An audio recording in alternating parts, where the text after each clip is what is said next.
देने के लिए मना करते हैं तो इस प्रकार से मारपीट करते हैं। हालांकि ये जो वीडियो है ये क्षेत्र के रहने वाले दूसरे एक रहवासी ने अपने मोबाइल में रिकॉर्ड कर लिया था और उसके बाद सोशल मीडिया पर यह वीडियो काफी वायरल हुआ। इस वीडियो के साथ ही जो महिला है उसने लसूड़िया थाना क्षेत्र में आकर पुलिस को इसकी शिकायत की है कि क्षेत्र में बदमाशों का आतंक काफी है, आए दिन अवैध वसूली करते रहते हैं। इसके पहले भी शिकायत की है।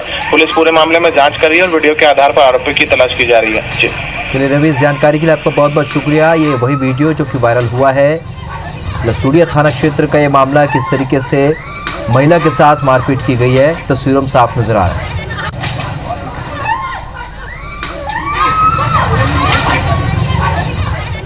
इस वक्त एक और बड़ी खबर आपको बता दें, राजनांदगांव के गांव में तेंदुआ पहुंचा है। सालेवारा क्षेत्र के रामपुर गांव में तेंदुआ के आने से दहशत का माहौल है। पेड़ पर ये तेंदुआ चढ़ा हुआ है। वन विभाग की टीम मौके पर मौजूद है, जंगल भेजने की कोशिश की जा रही है।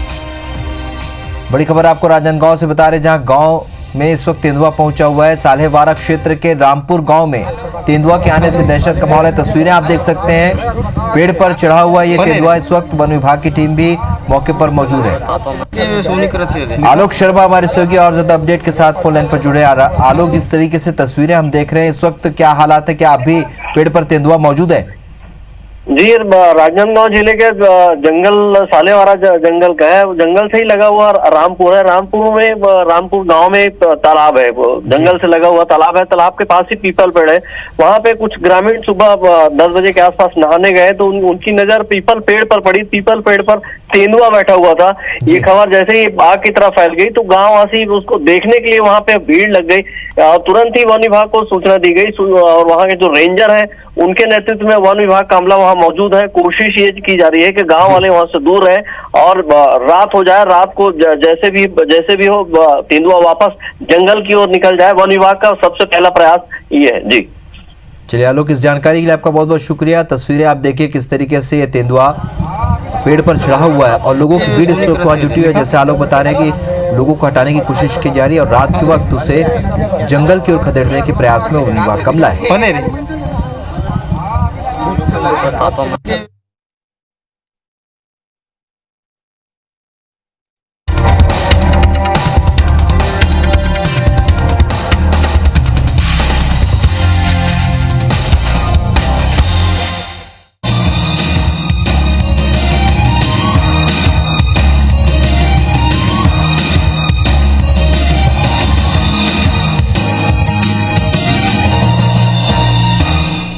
नमस्कार, सेहत से जुड़े हमारे खास कार्यक्रम हेल्थ गुरु में स्वागत है आप सभी का। मैं हूं आपके साथ ज्योति सिंह।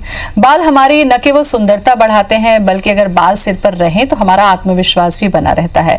लेकिन कई कारणों से हमने देखा कि उम्र से पहले ही बाल झड़ने लगे हैं और पिछले कुछ दशक की अगर हम बात करें तो बाल झड़ने की जो समस्या है अब आम हो चुकी है।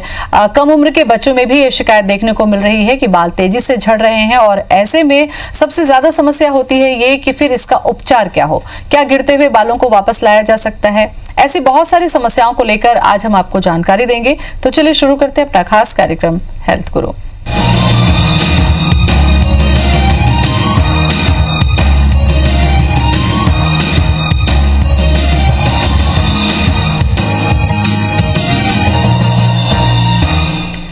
और बालों की समस्याओं से जुड़ी समस्या का समाधान करने के लिए आज हमारे साथ स्टूडियो में मौजूद हैं दिल्ली एम्स के जाने माने hair transplant surgeon dermatologist doctor Prakash Khunte. Doctor Prakash, बहुत बहुत स्वागत है आपका। नमस्कार डॉक्टर प्रकाश, एक अहम भूमिका होती है डर्मेटोलॉजिस्ट की जब वो स्किन या हेयर की समस्या को लेकर जो लोग पहुंचते हैं उनका समाधान देते हैं।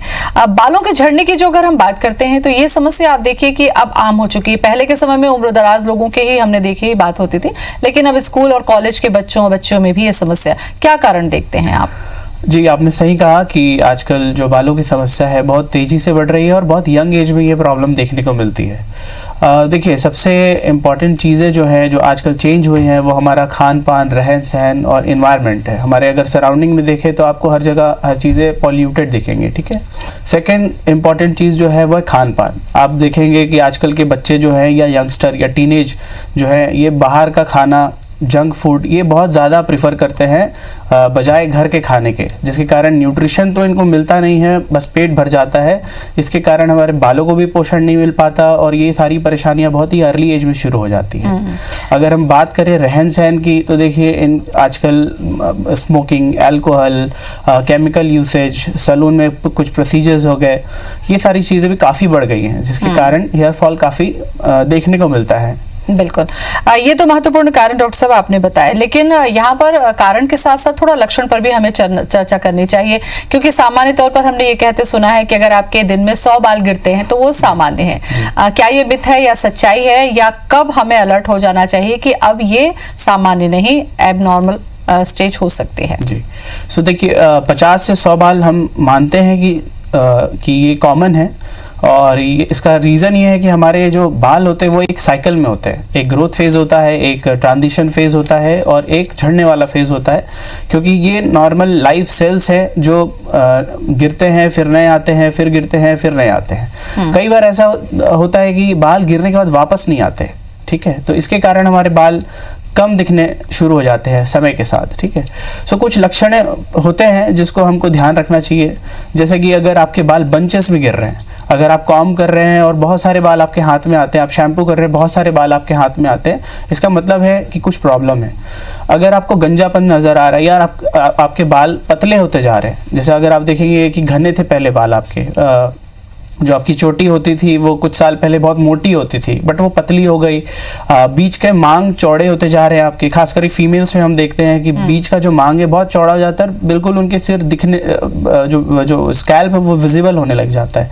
ऐसे कंडीशन में हमको ये समझ जाना चाहिए कि कुछ प्रॉब्लम चल रही है बॉडी में, जिसके कारण हमारे हेयर फॉल है और ये नॉर्मल हेयर फॉल से ज़्यादा है। तब ऐसे कंडीशंस में हमको एक्सपर्ट का ओपिनियन या फिर डॉक्टर से मिलना चाहिए। बिल्कुल।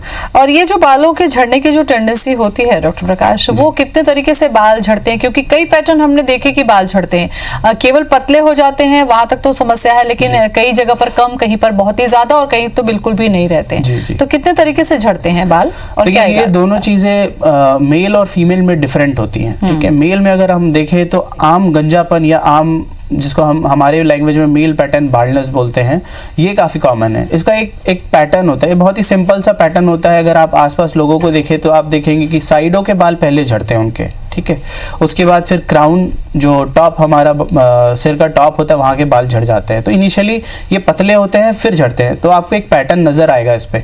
फीमेल्स में ऐसा नहीं होता, फीमेल्स में बहुत अलग तरीके से बाल झड़ सकते हैं। कई बार उनके बाल, जैसे आपने बताया अभी कि बीच से कुछ लोगों के बाल कम हो जाते हैं, ये पतले हो जाती है, ये तो एक पैटर्न हुआ। लेकिन इसके अलावा उनके ग्लोबल थिनिंग भी होती कई फीमेल्स में, ठीक है। कई बार सिंपल बाल झड़ते रहते हैं, बालों की मोटाई या उनके डेंसिटी में कोई बहुत ज़्यादा फर्क नहीं पड़ता है, तो कई लोगों के बाल सिर्फ झड़ते रहते हैं लगातार, ठीक है, और धीरे धीरे समय के साथ कम होते जाते हैं।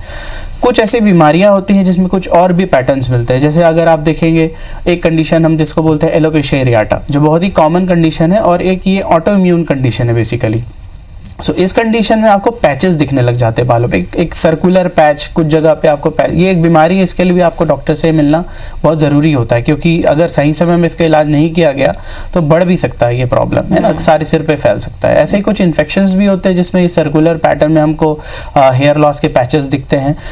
कुछ ऐसी साइकोलॉजिकल बीमारियां भी होती है जिसमें हम देखते हैं कि पेशेंट अपने बालों को खुद खींचते रहते हैं, ये कुछ एंजाइटी डिसऑर्डर्स होते हैं जिसमें हम देखते हैं। तो इस तरीके के बहुत सारे पैटर्न्स होते हैं। बिल्कुल।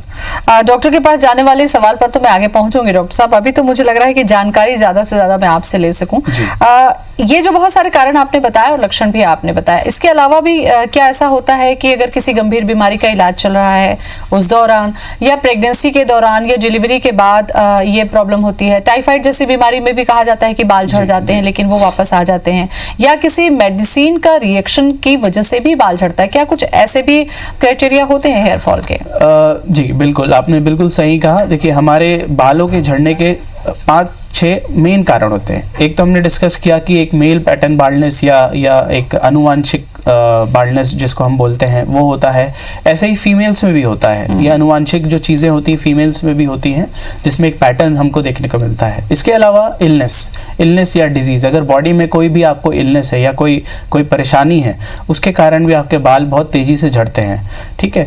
इसके अलावा आपको कई बार हार्मोनल डिसबैलेंस होता है, ये खासकर हमको फीमेल्स में देखने मिलता है। एक काफ़ी कॉमन कंडीशन होती है जिसको हम बोलते हैं PCOD प्रॉब्लम या पॉलीसिस्टिक ओवेरियन डिजीज, जिसमें जो ओवरी फीमेल्स में होती है उनमें सिस्ट बन जाता है और इसके कारण हार्मोनल डिसबैलेंस हो जाता है। ठीक है। इसमें हम देखते हैं कि पेशेंट को एक सिम्टम कॉम्प्लेक्स डेवलप होता है, जैसे उनको मोटापा आने लग जाता है, मुहासे आते हैं, आपको फेशियल हेयर्स आने लग जाते हैं, मतलब चेहरे पे बाल आने लग जाते हैं, और साथ ही बहुत सीवियर हेयर फॉल होने लग जाता है। ये एक कॉज है, बहुत कॉमन कॉज है जो हम रोजमर्रा में देखते हैं। आजकल हम इंडोर भी काफ़ी रहते हैं, जिसके कारण विटामिन डी डेफिशिएंसीज काफ़ी कॉमन देखने को मिलती है, खासकर जो कॉर्पोरेट में काम करते हैं या फिर जो ऑफिशियल जॉब जिनका है उनमें ये काफ़ी कॉमन देखा गया है। बिल्कुल। मुझे लगता है डॉक्टर साहब अब हमें थोड़ा सा चर्चा ट्रीटमेंट वाले पार्ट पर भी जाना चाहिए।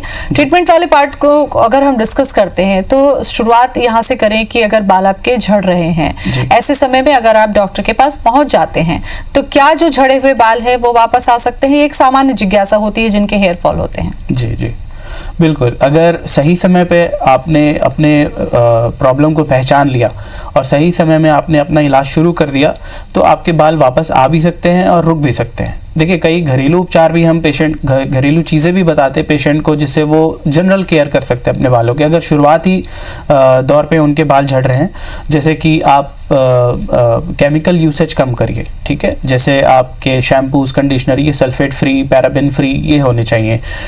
सैलून के प्रोसीजर ज़्यादा से ज़्यादा अवॉइड करिए, जैसे कि आप स्ट्रेटनिंग करवाते हैं फीमेल्स या कलर करवाते हैं अपने बालों पे। आजकल काफ़ी कॉमनली यंगस्टर कलर करते हैं बालों पे।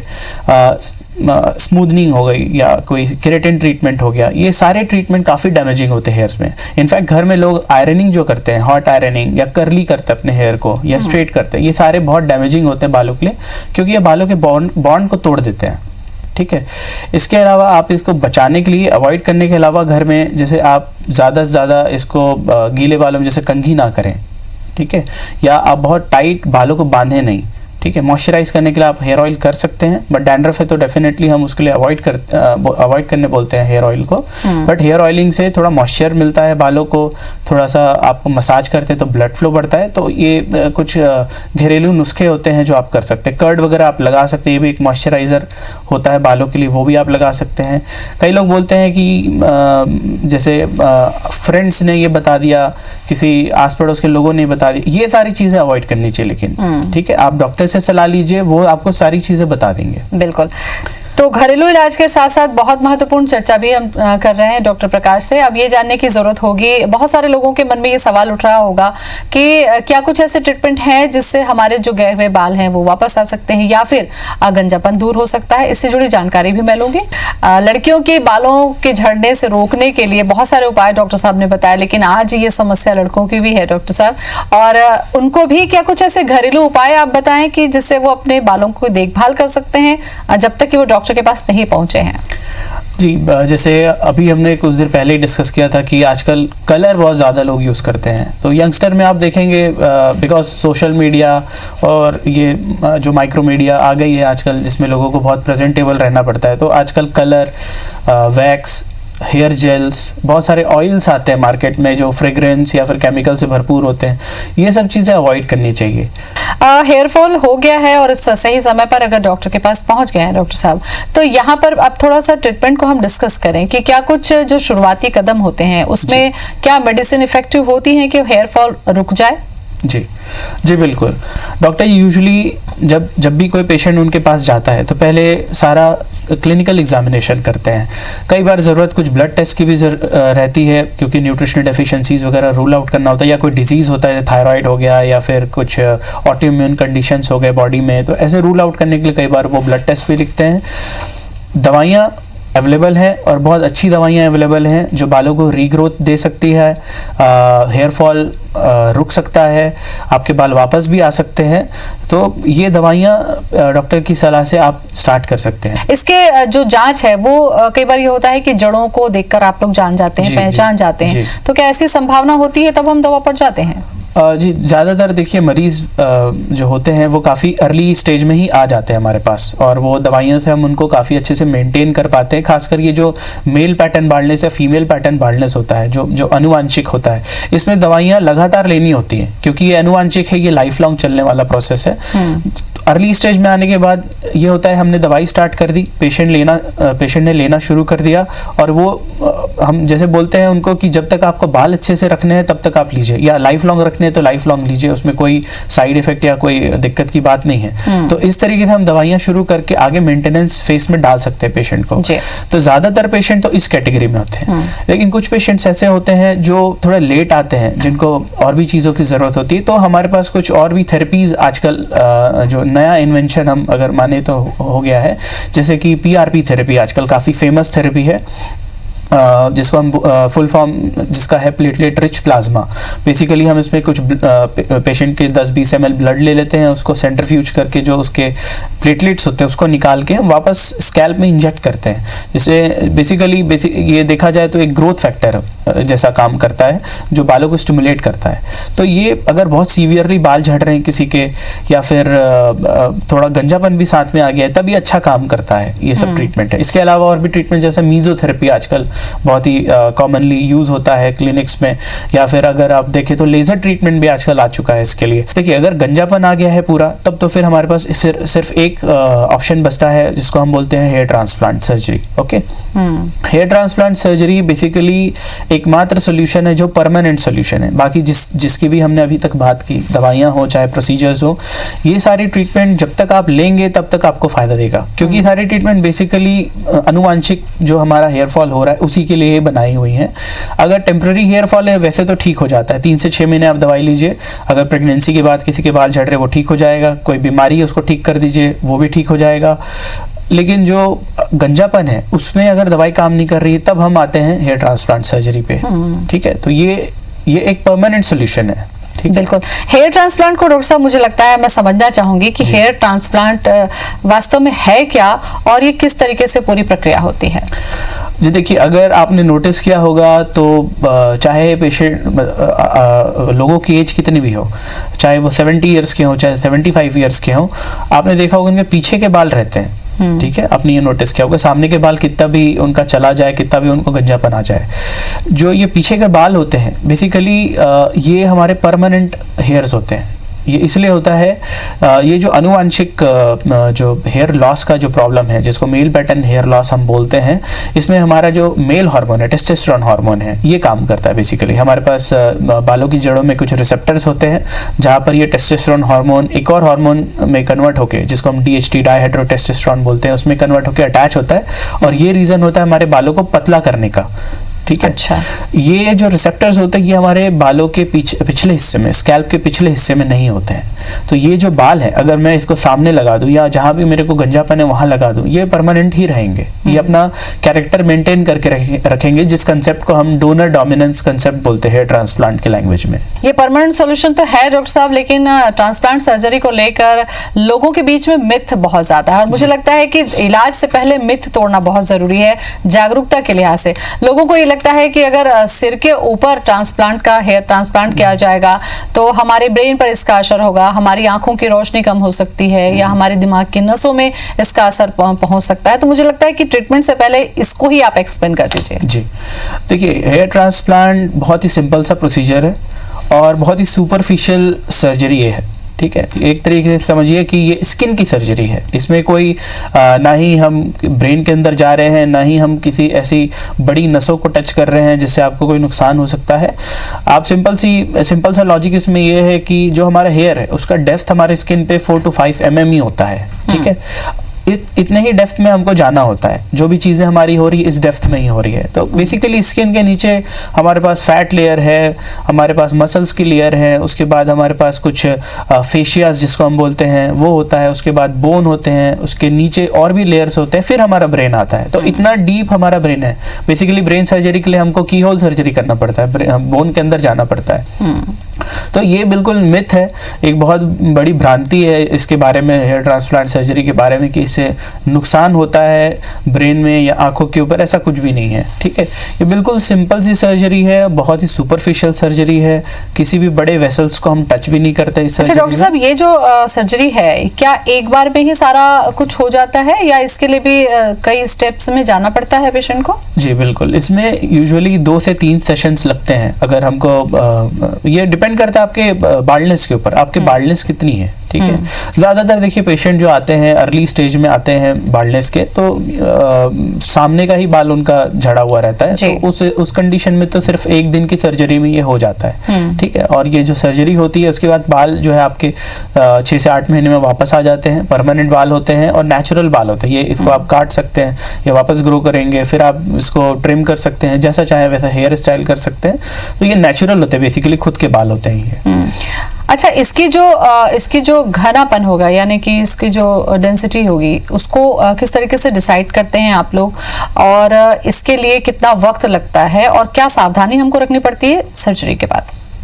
देखिए, हेयर जो हेयर ट्रांसप्लांट सर्जरी है ये बेसिकली एक तरीके का नेचुरल रीस्टोरेशन ही है ना। तो डेंसिटी तो हम कोशिश करते हैं कि जो एक्चुअल डेंसिटी जैसी थी पेशेंट की वैसे ही आए, बट देखिए क्या है कि हमारे जो ग्राफ्ट की जो बालों की डेंसिटी है, ओरिजिनल डेंसिटी जो नेचुरल तरीके से हमको मिली हुई है, वो काफ़ी ज़्यादा होती है। ठीक है, और जब सर्जरी हम करते हैं वो एक तरीके से हम डॉक्टर्स द्वारा की गई है या इंसान द्वारा की गई है। भगवान जितना डेंसिटी तो हम नहीं दे सकते, बट डेफिनेटली इसका जो कंसेप्ट है, इसके पीछे जो कंसेप्ट है वो नेचुरल डेंसिटी का ही है।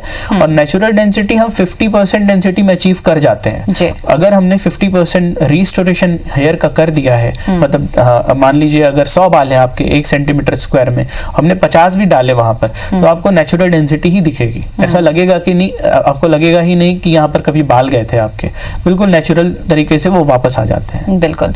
पीआरपी को लेकर भी थोड़ा सा एक सवाल और पूछ रहा हूं डॉक्टर साहब कि पीआरपी अगर कर रहे हैं तो क्या इसके लिए भी सीटिंग्स की जरूरत पड़ती है, या फिर एक बार कराने के बाद भी अगर सक्सेस रेट नहीं मिल रहा है हमको, तो क्या इस कंडीशन में दोबारा या तिबारा भी किया जा सकता है? देखिए, पीआरपी जैसे मैंने बताया ये मेंटेनेंस थेरेपी की तरह है। जब तक आप इसको लेते रहेंगे तब तक ही आपको फायदा रहेगा। तो इसको आप मल्टीपल सेशंस में ही लेते हैं। दूसरा, आप जब तक चाहे बाल को अच्छा रखना तब तक ले सकते हैं। ठीक है, ये बेसिकली एक सपोर्टिव थेरेपी आपके मेडिकेशंस के लिए। जब आप मेडिसिन ले रहे हैं और साथ में आपको रिस्पॉन्स थोड़ा कम आ रहा है, या फिर आप चाहते हैं कि मेडिसिन ज्यादा ना ली जाए, तब आप पीआरपी की तरफ देखते हैं। ठीक है, अगर हम मेडिकेशन और पीआरपी दोनों को कंबाइन कर दे तो डेफिनेटली आपको रिजल्ट थोड़ा बेटर मिलता है, इसलिए हम ये करते हैं। और इसको भी आप रेगुलर बेसिस पे, जैसे आप दवाई ले रहे हैं वैसे इसको भी लिया जा सकता है। इसके ना कोई साइड इफेक्ट है, ना ही कोई बाहरी चीज़ इसमें यूज़ होती है, इसमें खुद का ब्लड यूज़ होता है, तो ये नेचुरल प्रोसेस है।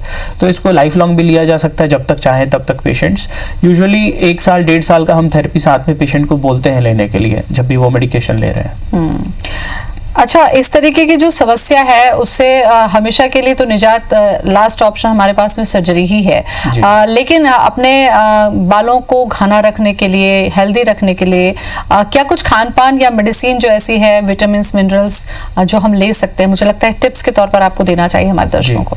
देखिए, अगर मैं बात करूं खान पान की, अगर आपके बाल नॉर्मली झड़ रहे हैं, मतलब आपको कोई गंजापन नहीं है या आपको कोई बीमारी के सिम्टम्स नहीं है, सो आपका जो डाइट है, आप जो डेली रूटीन में आप जो लेते हैं वो काफ़ी होता है। ठीक है, उसमें आपको सारे न्यूट्रिशन मिल जाते हैं।